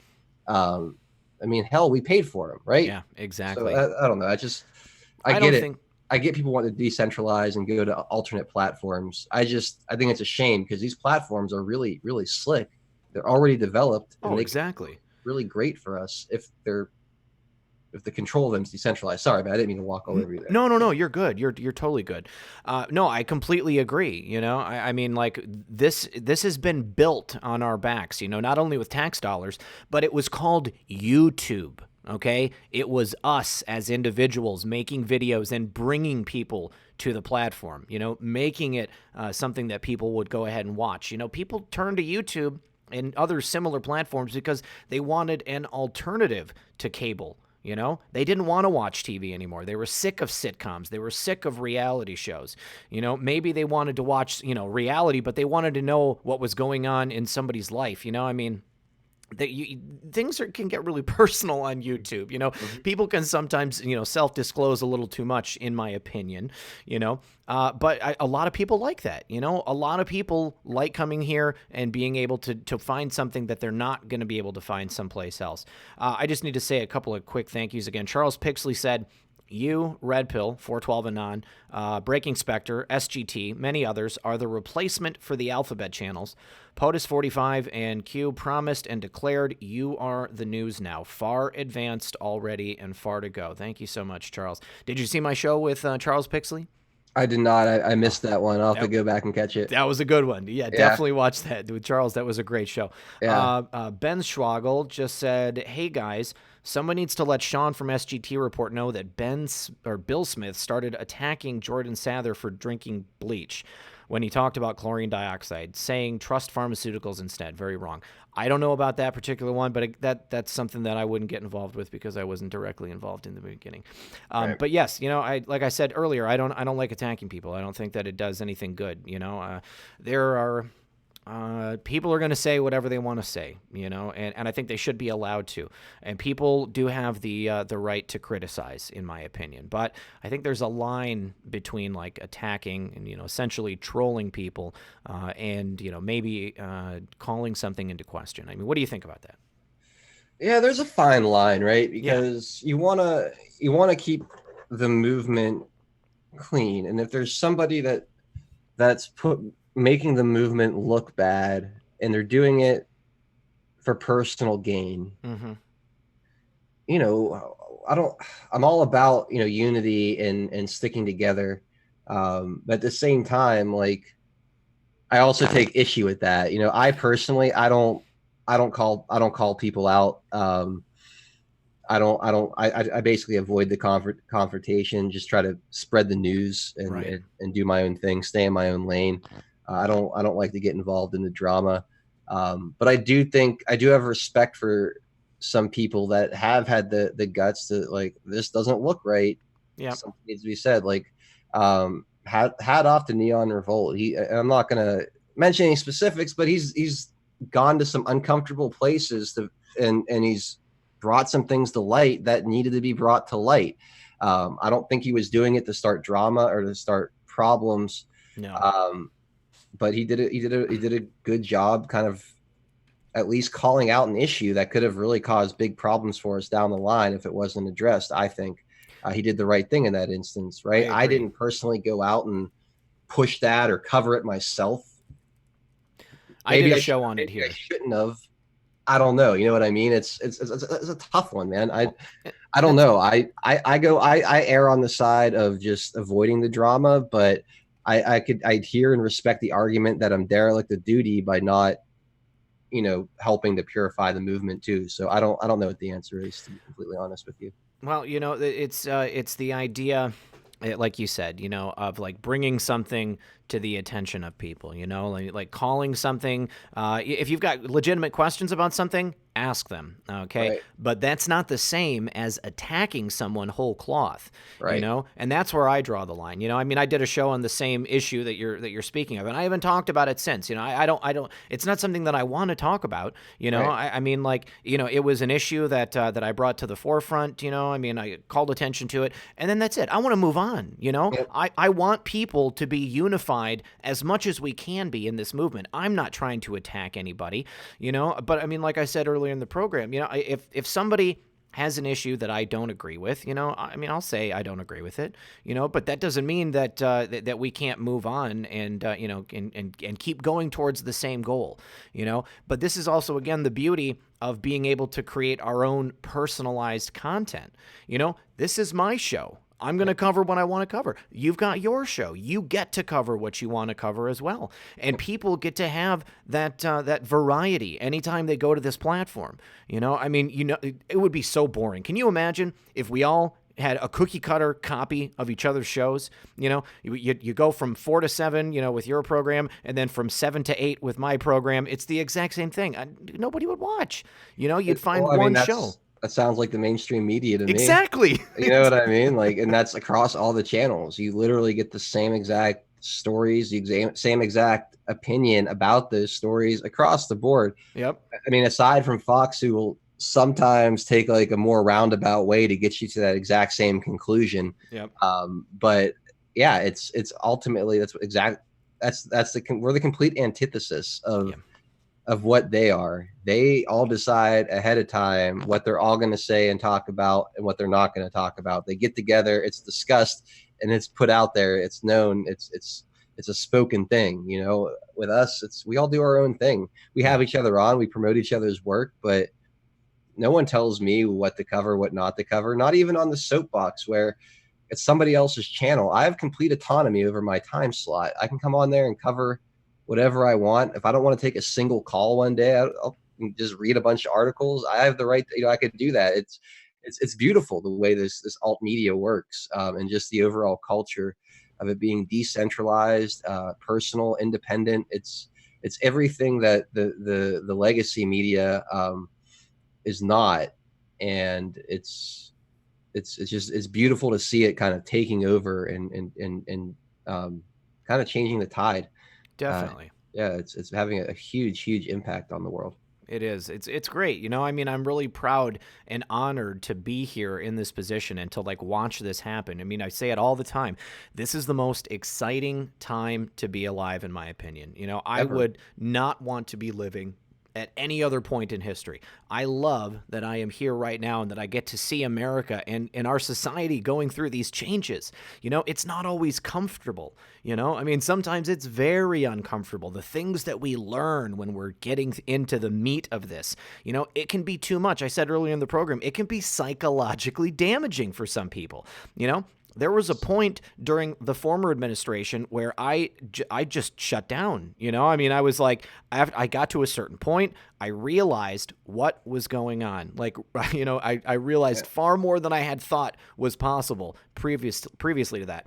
And, you know, based on, you know, who was in office and the changes that were being made, I just figured we were done for. You know, I said, America, you know, it's a lost cause now, you know, and I just gave up. I was depressed, you know, I mean, like I couldn't talk to people about this stuff in my real life because when I tried, people would say I was crazy.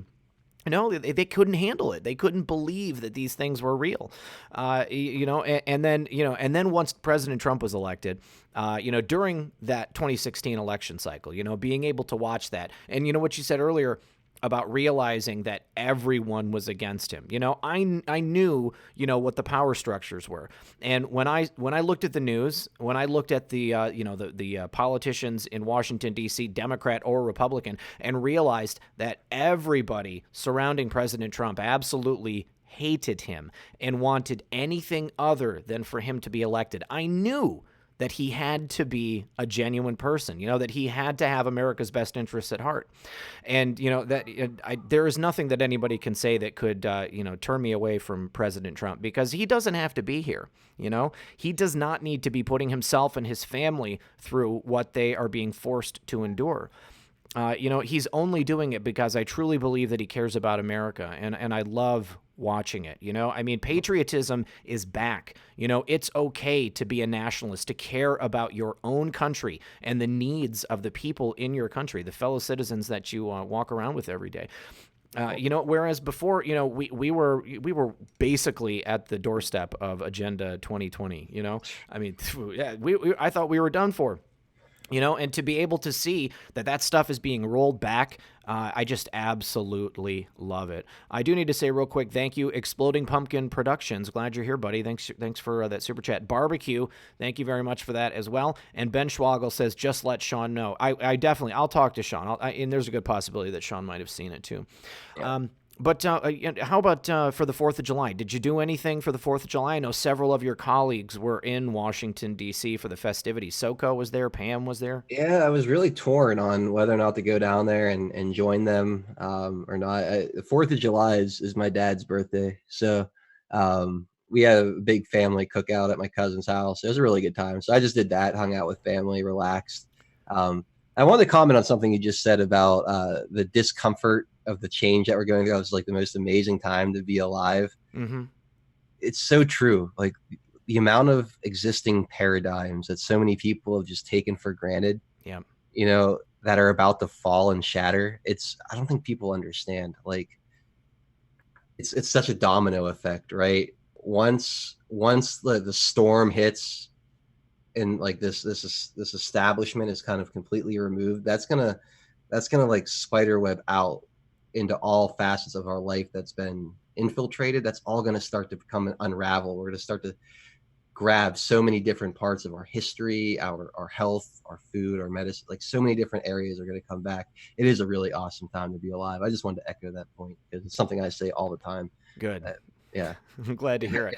Yeah. I How was your 4th of July? It was good. I actually I was jumping a fence to go set off some mortars last night, and I landed in a big puddle of mud, and I was like, my foot was like complete mud up past my ankle, and all of the wobble that should have been in my ankle was in my knee. So I completely tore some ligaments in my knee last night. And I'm wearing a brace. I did, I was icing it and heating it until like 5 in the morning last night, but I'm pretty sure I saved it. Like, I got a bit of a bum knee on my right side. The last time I did this, I was skiing, and I didn't do anything to it. I just went to bed, and I woke up in the morning and I couldn't walk. It was the most intense pain that I've ever felt in my life. And, it's a lot better than I thought it was going to be last night, because it was like, I heard the pop. It was like a sickening sound. It was, I didn't know if I was going to be able to walk out of there. But other than that, yeah, I just hung out with family. We set off a lot of really great fireworks. We had only had one dud. It accidentally hit the neighbor's house. I felt really bad about that, but they didn't come out too angry. I love it when people understand that hey, this happens sometimes. Good. Yep. But yeah, just celebrated with friends and family, and it's great. I mean, patriotism is an easy thing it's an easy target for the left. It's something that they can point to and make fun of, and I loved President Trump's, celebration yesterday, and a celebration for America, honoring the men and women of the armed forces. I mean, those people, they literally sacrifice their own lives to make sure that we and our country is safe, to make sure that the ideals of our country are able to remain intact. And, I much respect to anyone who has served or who will serve in the future. My dad was a Vietnam-era veteran. He was in the Army. He was actually stationed in Germany. He was on the Berlin Wall. He was stationed at the Berlin Wall. And, so he was, he got to see the aftermath of World War II on both sides, and it was a stark comparison. It was something that always fascinated me growing up, because I grew up during the Cold War. Russia was our enemy, and I find it as an interesting parallel nowadays for the left to be, kind of calling back that hysteria for the hatred of Russia. When in my opinion, clearly Russia, they should be an ally. We should be able to work with them. We should be able to talk to them on the world stage and be able to have a good relationship with them. But all these people that are fighting this movement that we're carrying the torch for, they're warmongers. They enrich themselves on the business of death and suffering. And when you have that fear instilled in people, it's far easier to keep that business model going. Oh, yeah, fear is extremely powerful. I mean, that's ultimately how we're controlled with everything, right? It's always fear of some consequence, and it's how we're sold products. It's how we're tricked into working jobs we don't want to work, sending our kids to schools that we probably shouldn't send them to. Yeah. There's a lot of things that we do out of fear. It's probably their most powerful tool, and it's crazy when you stop letting fear guide you, how much your world opens and what opportunities present themselves to you. It's just a matter of breaking out and not letting that fear drive you. Yeah, for sure. Yeah, this is a big subject for me personally. I mean, the idea of relinquishing the control that you think you have on the world. I mean, the fear of the unknown should not be a fear, because what do we actually have control over? Nothing but our own actions and our own feelings, how we create our world around us, the things that we do personally. That's the only thing that I have control over. Everything else is an unknown in this equation. I can sit there and I can agonize all day about the things I can't control, because that's everything. People, places, things, everything around me, the way other people act, I can't control it. So why would I want to go ahead and torture myself thinking about that stuff? I'll give you a minute to comment on that if you'd like in just a second, but I saw a lot of people in the chat mentioning that there was just now another earthquake in California. I see we've got lots of listeners from California. I know my good friends God's Guy and Gina Girl are right there. I believe I saw a message from Gina. She said her house shook. So I hope you guys are okay. I hope you're safe. But I mean, this perfectly allows us to dovetail into some stories that I wanted to cover tonight, Yeah, including the massive 6.4 earthquake, which was initially billed as a 6.6 magnitude earthquake, and then they dropped it down. But did you want to say anything about the last thing we were talking about? no, let's jump into the earthquake thing because I find this fascinating that a bunch of these are happening right now. Yeah, And when you go ahead and bring up that story we kind of talked earlier, because I think that'll lead to a really interesting yeah, discussion here, for sure. given this recent one here. Yeah, so I'll be really keen on figuring out where that epicenter is exactly. And somebody also, I should mention in the chat, said that they're in Henderson, Nevada, and they just had about a 30 to 45-second quake there. Oh my goodness, 7.1 7.1. earthquake in Death Valley. Wow, so Wow. this is bigger than the one from yesterday. Now, so guys, the epicenter of this earthquake, they're saying it was centered in the Searles Valley. I was told I was told yesterday by someone that the earthquake occurred at about 5 miles down below some place called China Lake. Well, there happens to be a deep underground military base right there. So I had a couple of theories about it. I mean, yesterday, a lot of people were predicting that yesterday would be a big day. I know President Trump had said, not that long ago that there was going to be a big announcement. And of course, we love to speculate. I mean, I always like to talk with people and, like, oh, what do you think it could be? Because it literally could be anything, and that's like the cool thing about speculation and, just it allows you to have interesting conversations. But I was speculating that perhaps, if something actually did occur yesterday, and, we've been told previously that many of the things that are going to happen, behind closed doors. We're only going to learn about, what is it, like maybe 20%, they're going to be public, 80% is going to be, I out of the it's public eye. So he said, I think Q said 2080, and Yeah. then Anon's pushed back and he said, okay, 4060, as if that's not completely arbitrary anyway. You know what I Right. mean? Like, I think we decide more than anybody how much is going to be made public. I don't, I don't think that's really. I think we'll decide what we can handle. But anyway, that's Yeah. that's a different point.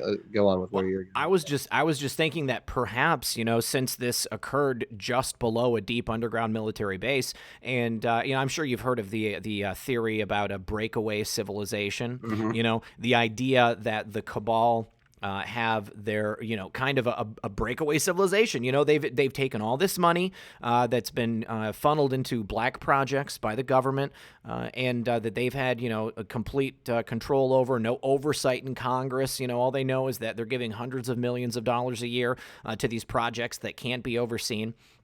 And then they've built a network of bases throughout the United States. And it stands to reason, it's very reasonable to imagine that, yes, Exploding Pumpkin Productions said it. This was my point. It is a deep underground military base potentially being destroyed, one that was completely in the control of the cabal. I just thought that was an interesting idea. I, I believe it. I believe it for sure.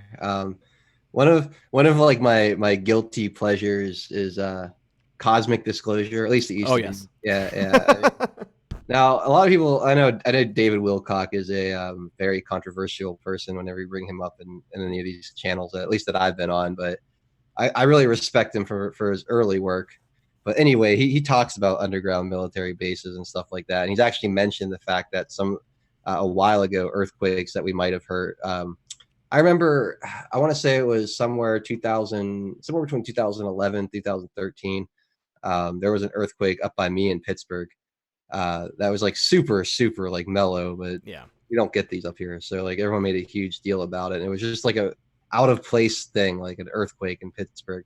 And David Wilcock and I think the Ascension Mysteries wrote that that might have been, or that was underground bases being blown up even back then. Like the Alliance has been shutting these down for Yes. like years and years and years and years now. So I don't know how much validity there is to any of that, but it's a really interesting thought, and it wouldn't surprise me at all if that's exactly what's happening. And Definitely. the frequency of these picking up now, wasn't there like some weird earthquakes in New Zealand not that long ago too? Wasn't there somewhere else? I didn't hear uh, about that one. I know, I mean, obviously there was that 17-second wave that took place around the globe, not that long ago. That was in the posts on the board, But I mean, there's been a series of weird earthquakes, and then that brings you to the idea, like I was saying earlier about the network of tunnels. I mean, like there have been many earthquakes in a lot of areas where there are not fault lines, and I have seen people speculate that it's from fracking, or I always thought that it was from the deep digging to build these tunnels and to expand these networks. Yeah, it's interesting. It's fun to speculate on stuff like this. I don't really have any real insight, but I do find the frequency of the earthquakes, and the fact of where we are in this whole, the plan. That's interesting that we're seeing more and more of these right now as things kind of accelerate to a conclusion with Spygate, and Yes. if the house of cards really is coming down with the FISA D-class, then I'd imagine that if there are any remaining safe holds, underground bunkers, like this is about when we'd start to see any of those that are left over start to get taken out, right? Yeah. I'd imagine they really don't want to leave anywhere for them to run. If they're trying to truly eradicate the cabal from the earth, you got to get them all. So I'd imagine that includes all of their underground bases as well, or whatever, all their bolt holes, pods, and spinning bookshelves, whatever kind of hidden passageways and trap doors they have. They all need to be sniffed out, and we need to get all these guys. I completely agree. Taliana Lee, just thank you for the super chat. She said, if you look back a few days, there has been a line of earthquakes from Alaska to Oregon and now Cali. I'm a big earth geek. This brings to mind, it was Mr. MBB 333 on YouTube. I love watching that guy. He does a lot of interesting earth and sky phenomena. Also, BP Earthwatch, who got his channel deleted, I think, for the second time, and now he's back. But he does a lot of good stuff, breaking down these earthquakes and the readings that we get off of this. Let's go ahead and watch a video real quick. This is someone in Irvine, California, posting from the earthquake yesterday. Let's get a look at this. Yeah, it keeps on going. Not so dramatic. Now, I've never been in an earthquake. In my home state when I was in high school, my friends and I were going to a concert one night, and we were preparing, and there was I believe a small 4.1 mag earthquake that shook us. And, things rattled in the house. I thought maybe somebody bumped into the, house with, backed into the house with their truck or something like that. Yeah. But, it's like to imagine, being, somebody just said we had another earthquake in California, 6.9, and a couple other people said 7.1 too. To be, in a real earthquake like that, I would imagine that would be very frightening. I'm in Las Vegas, another 7.1, also in Las Vegas. Wow. Well, I think that no matter how you cut it, these are some interesting times, Something's happening. Something is definitely happening. Something's definitely happening. Yeah, it's weird. You have the whole story with Mike Pence, right, getting called back. Perfect. You have that. You have these earthquakes, which may or may not be underground bases being taken out. I mean, there's it's so weird because you look at President Trump, when he's talking at the 4th of July, it's like everything's so calm on the surface, right? Like the water is completely still and docile, but you dive deep down underneath, and it is just like insanity beneath the surface. Right now, I would love to be a fly on the wall on some of these meetings that are taking place behind the scenes, man. To know the discussions that are happening, the negotiations, the orders being given, man, I would love to see how this is all happening. I really hope, down the line we get like a book or a movie or something that's close, like that kind of gives us some insight as to like what we didn't get to see, on some level, like what it was really like in the situation room in the background. We all get this view of it, but man, there's just so much being said and talked about and discussed in the background that we're just not privy to. And I hope, given time, when it's appropriate, that we get to see some of that stuff. Oh yeah, no, I'm right there with you. And this the idea of the 80-20 or the 60-40. I think that it's for the cabal as much as for us. I mean, not only do we need to do it right, but we need to allow them to consider business as usual. I mean, they need to be able to think that they can keep doing these things that they've done, so that evidence can be gathered and they can get caught up in the schemes that they're working on. And speaking of Vice President Pence, I mean, he was supposed to touch down in New Hampshire the other day for a rally, and I don't know if he had actually landed or if he was about to, and then they called him back, but there was an emergency, and President Trump actually made a comment on it. He said that the truth will come out in 2 weeks. Yeah. That's pretty awesome. That's pretty awesome. So, there's been, a couple of weird things happening, very recently. So yeah, it says here from Fox News on Twitter that he was called back to Washington for an unspecified emergency. Let's go ahead and listen to the video of President Trump touching on this real quick.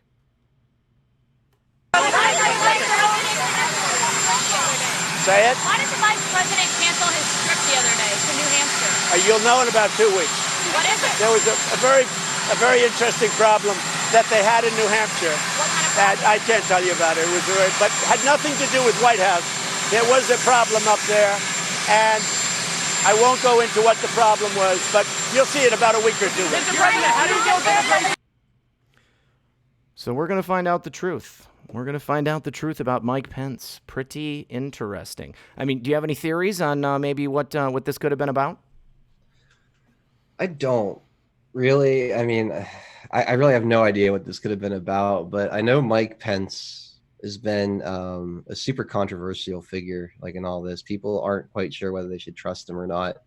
And I know that hit a peak back at the Bush Sr. funeral when his wife got one of those envelopes that a lot of the other deep state people got. I know there's a lot of people out there who think Pence is deep state and that he's not actually going to be the running mate in 2020.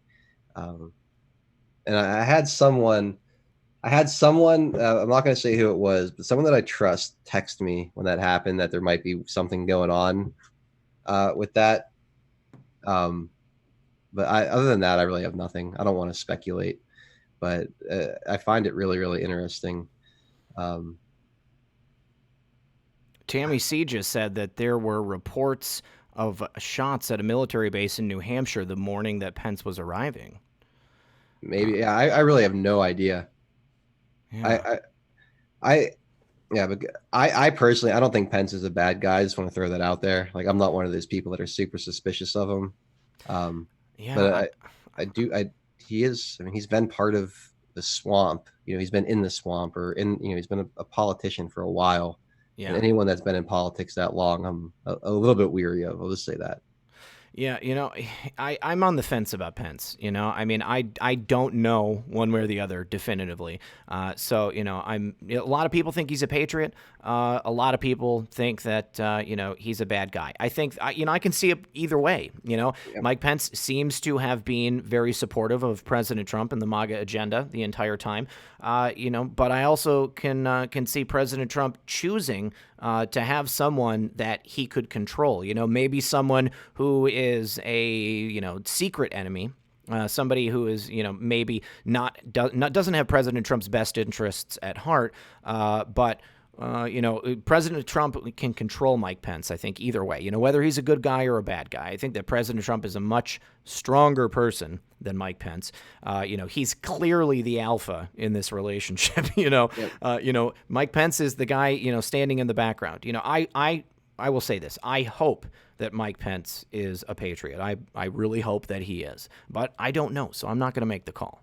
Yeah. And, I don't love every one of the people Trump has chosen, but you got Trump. If there's one thing he's a master at, it's delegating, to people, to delegating the right job to the right people. And, so when you see people put into place like Pompeo or Bolton, you just got to look at it from, okay, what strategic advantage could he be getting? What kind of leverage can he be getting by appointing these people? Right. So, definitely. Yeah. So like, I don't know where that plays in for Pence necessarily, but like a guy like Bolton or Pompeo, known neocon war hawk types, Yep. That could make another country think twice about what kind of action, what card President Trump is going to play at any given time. I agree. Trump doesn't have to listen to any of these people. He's the one that calls the shots, but putting the optics out there of certain types of people advising him, could get your enemies to behave in a certain way or force them into a move.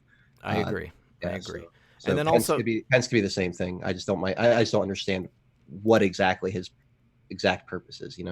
I think that specifically with Bolton, that is about appeasing the war hawks and making them feel that they can, sit back and relax because, we know that Bolton is going to give President Trump, this specific type of advisement on many issues, of course, Bolton's going to, take us for another missile bombing run. Bolton is going to help us, stay in the Middle East until, our 3 generations have passed. And it makes them think that everything is okay. Again, it's business as usual. We see that the swamp is surrounding Trump. President Trump is going to get this advice because he doesn't know anything about politics. Well, that's where they're wrong. President Trump knows how to strategize and how to put this out there. Let's see. Nancy Kaya 75 said, thanks, Red Pill. Thank you very much, Nancy. Tanette Booth said, I was at the Matrix talk. Although it was slightly weird, it was not cultish, more like a school. They worship God, don't agree with channeling, but everyone was nice. I could leave anytime. Yeah, again, it's everybody is free to have their own opinions, I just advise everybody to use discernment when it comes down to whoever they follow. Yeah, all I'll say about that is, look, what they're saying about this movement. The ways they're trying to slander and discredit it. Okay, when you have a group like that, they're a cult. Let's just call it for what it is. I mean, you look into it, you do the research. They are what they are. For 2 people who have a lot of influence in this movement, have a lot of people that trust them, that garnered a lot of trust from the movement, to associate with that for what seems to be a financial gain, it's unfortunate. It's just unfortunate. I just think it's a poor decision on their part, and that's where I'll leave it. Yeah. Sorry, man. I don't. No, you're good. You're good. Right? A lot of people want people to comment on it. So I understand. Yeah. Well, the next story I wanted to touch on is that apparently some reluctant witnesses have come forward in regards to the FISA abuse investigation by Inspector General Horowitz, and they have agreed to speak with them. So there's going to be some key witnesses from the former president's DOJ and FBI. The actual report itself has been delayed, according to reports that they are due to more witnesses coming forward. Since Barr was appointed Attorney General, I think that people obviously feel a little bit more comfortable because, the former administration probably had the worst record in history for, suppressing whistleblowers and for actively trying to punish people who were looking to do the right thing. There's a culture of antagonism towards whistleblowers, that was present in the last administration. So I think that a lot of people needed to make sure or get the feeling for themselves that this was not just another swamp administration, and that the people who they were going to be speaking to were actually going to take the information and make good use of it. Are you worried at all? This thought came across my mind that maybe it's someone like, okay, the report came out that this thing was done and being wrapped up, right? The Horowitz report. Yeah. Do you worry at all that it's like someone trying to just delay it? Oh, wait, I'll talk. Don't, you can't be. I don't know why that, not to be like a pessimist or always go to like the worst possible outcome, but that just came to my mind. Like, it's weird that as soon as they said like this thing's done and they're wrapping it up, they're putting it through a draft. Now all of a sudden people are like, oh wait, I'll talk. I don't know if it's them trying to get like a deal at the last second, or if it's them just trying to delay this thing further until they can figure out another way to get, kick the can down the road. I just found it really weird, the timing. Well, I guess that hadn't occurred to me, but I suppose that is very plausible. It could totally be. But, I think that I don't think that it's going to hold it up for very long if they are giving false information. I think that by now with the with the IG report essentially being done and just basically vetted by the DOJ and Barr's team, I think that they're going to have a pretty good handle on what the culture was like in the last administration and actually what took place with Spygate, and everything that happened. I think that they already know. So even if somebody was coming forward, with some information that was sketchy or maybe illegitimate, I don't think that it would really hold them up. I think that they could probably look at it pretty quickly and say, okay, well, you know what? We know that you are lying because we've already talked to this person and this person and this person, and hopefully they're all confidential, so that people won't be able to go after these guys who are willing to come forward and talk. So I really do think that these are people who have decided to come forward because they know that it's the right thing to do. Let's see, I DJ. hope you're right. I think you are. It was just a thought I had. I was just it literally came to me since we started. So I was just not a problem. Yeah. Where would we be if we were not spitballing this stuff? This is this is the stuff that of the best shows that I watch. I love to see people theorizing. You gotta stay fresh. You gotta be thinking about this stuff and actively be poring over it in your mind. Elizabeth Miller, thank you very much for that super chat. Also, DJ Scratch D's says disinformation is necessary and could force an enemy to make a poor choice. Excellent point. I think we see this a lot more than people want to realize. Since this whole phenomenon has started, there have been a lot of like checkpoints, basically. Where people, we saw this, we interpreted it this way, and so therefore we believe that something is going to happen on this date.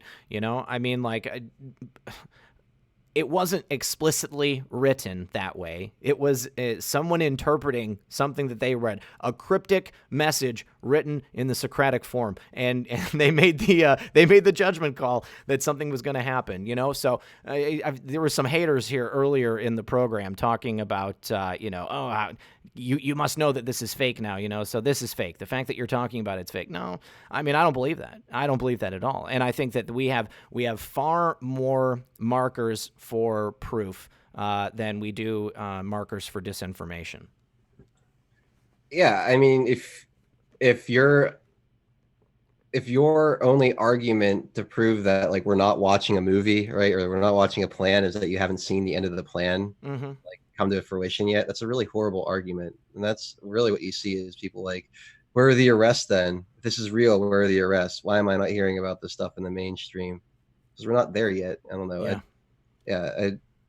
But if you can't see like how much the consciousness of the country has shifted from the inauguration day to now, if you can't feel that, then you're just like asleep. There's some kind of disconnection between you and reality if you can't feel how much the tide has shifted. Exactly. Did you see that crowd last night? Yeah. Did you see that? It was incredible. It was absolutely incredible. And the fact that the media refused to cover it. Have you ever seen that big of a disconnect between the people of this country and the media and at least the establishment government? For a country that's supposed to be of we the people, run by we the people, reported on by we the people, yesterday there was a real disconnect between we the people and that establishment. It was never more evident than yesterday, having none of the major news networks cover the president of the United States giving basically a salute to the military on our Independence Day. The fact that was considered somehow acceptable. Wow.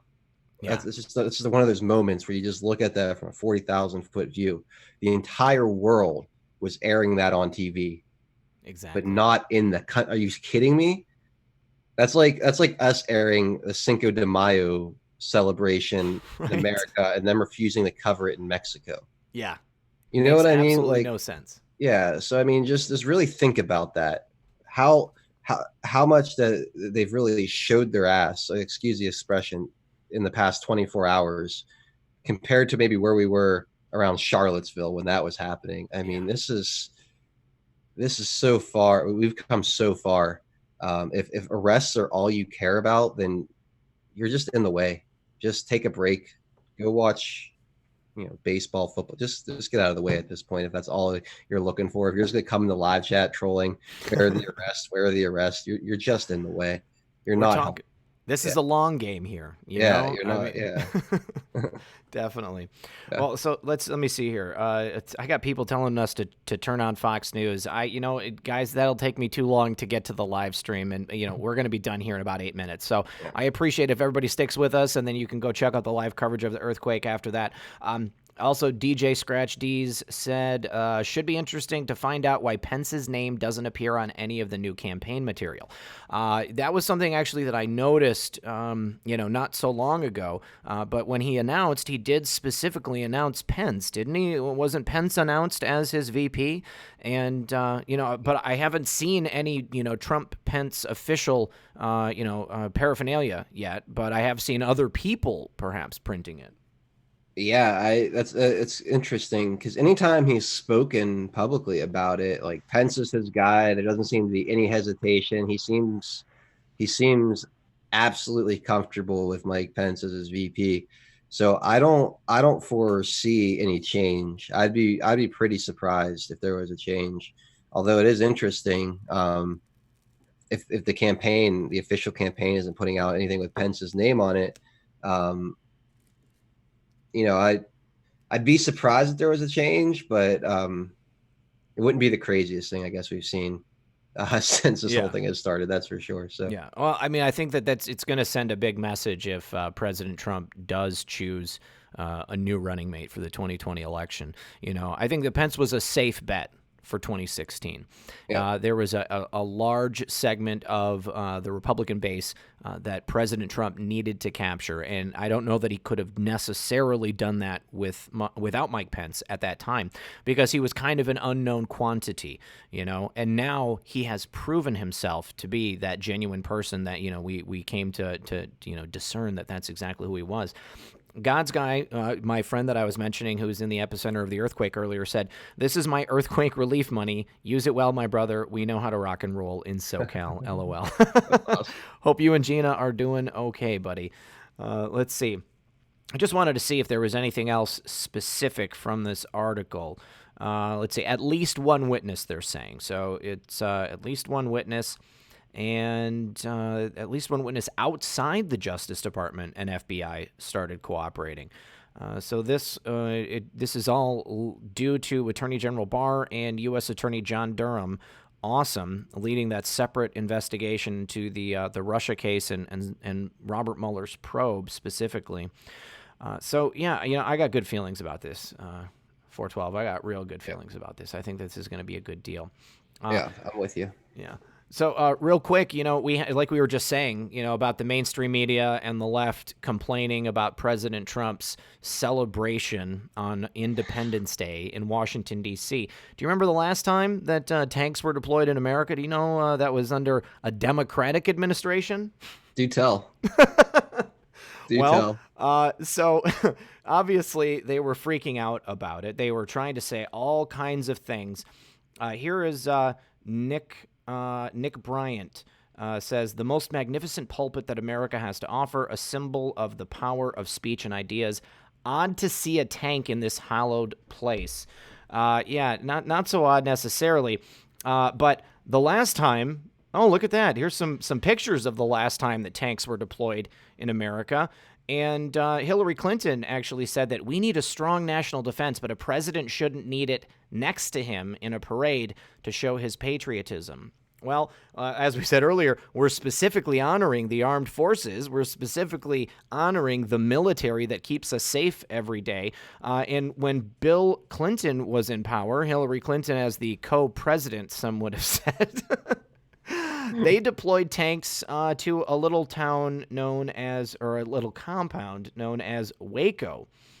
There was a siege on the Branch Davidian compound, and many men and women and children lost their lives. 75 people, including 25 children.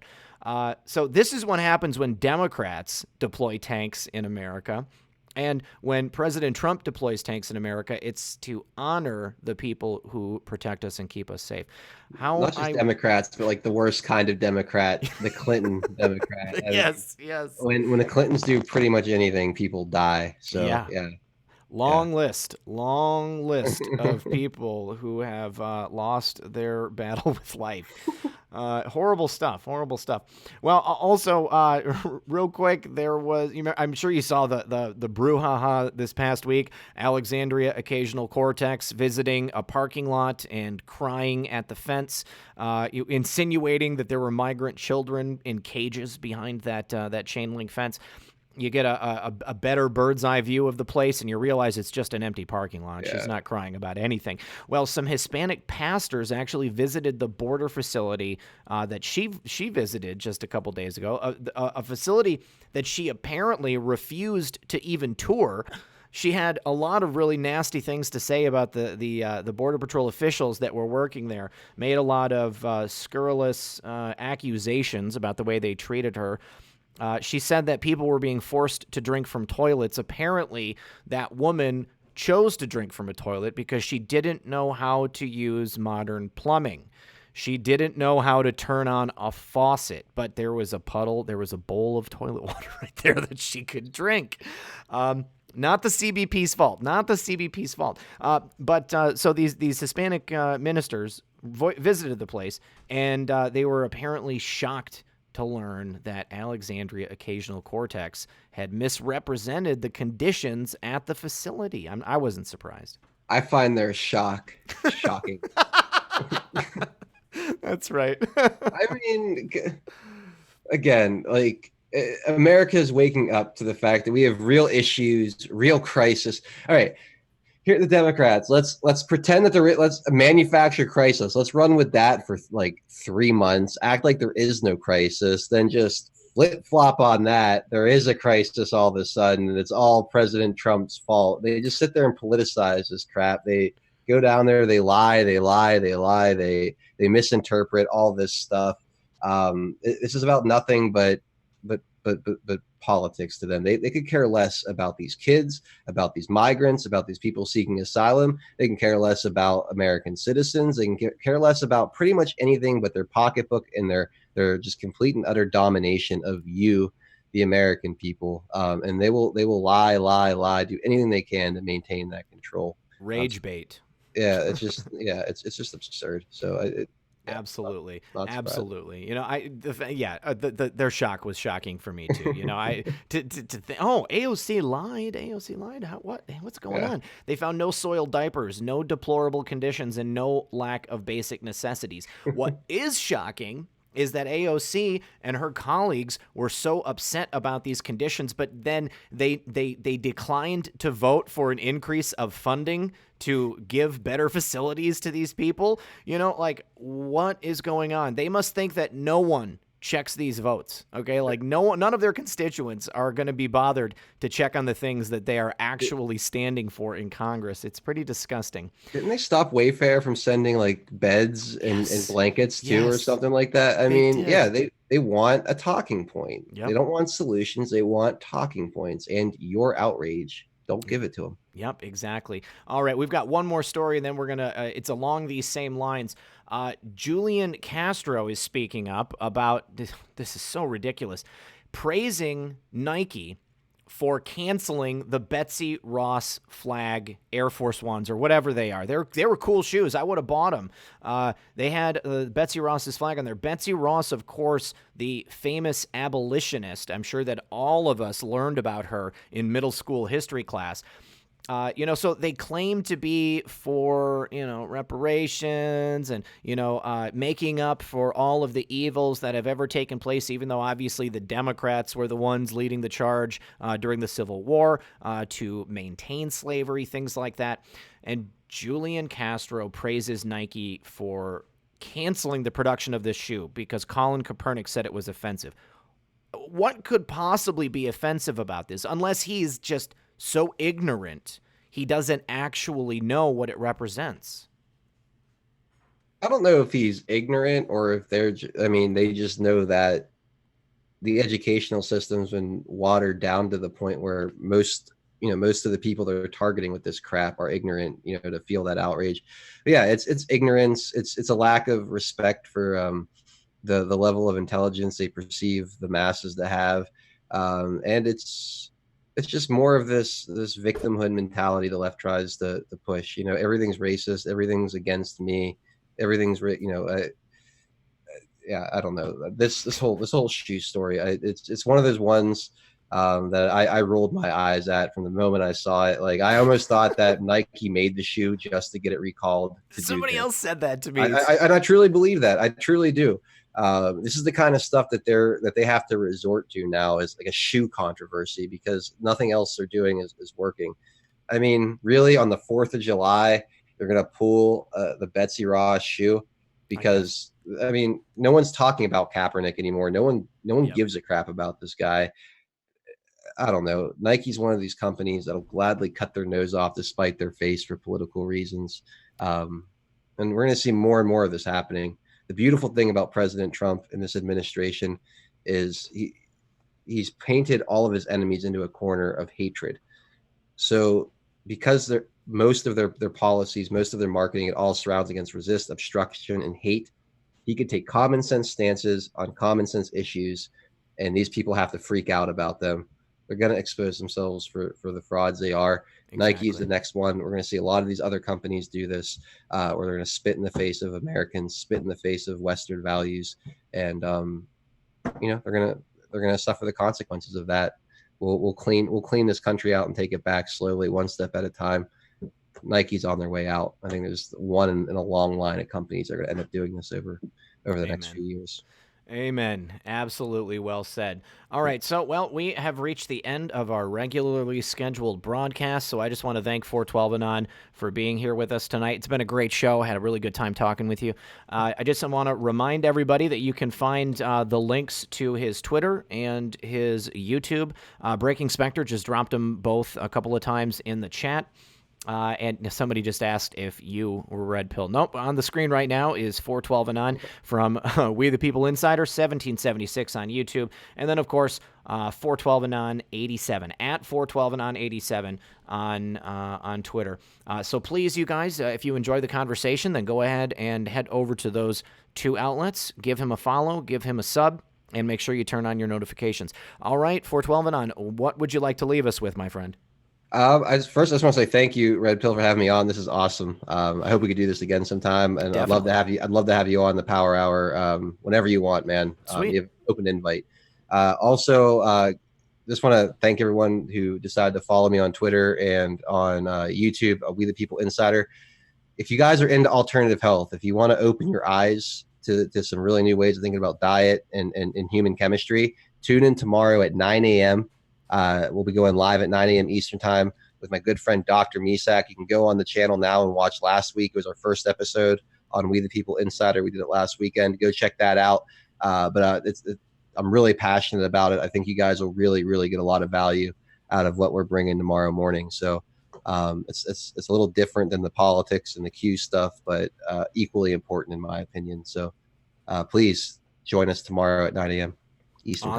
Awesome. Yeah. All right. Yeah. And, likewise, you are welcome to come on the program whenever you want to. Just let me know when you're going to have a slot, and I'd be happy to show up and take some calls or go over some stories, whatever you want to do, man. I think it'd be a great time.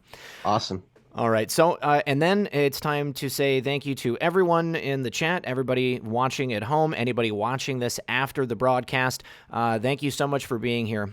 As always, this has been Red Pill 78. I am the Corruption Detector, and this was your Red Pill News for Friday Night Livestream. Good luck, everyone, and God bless.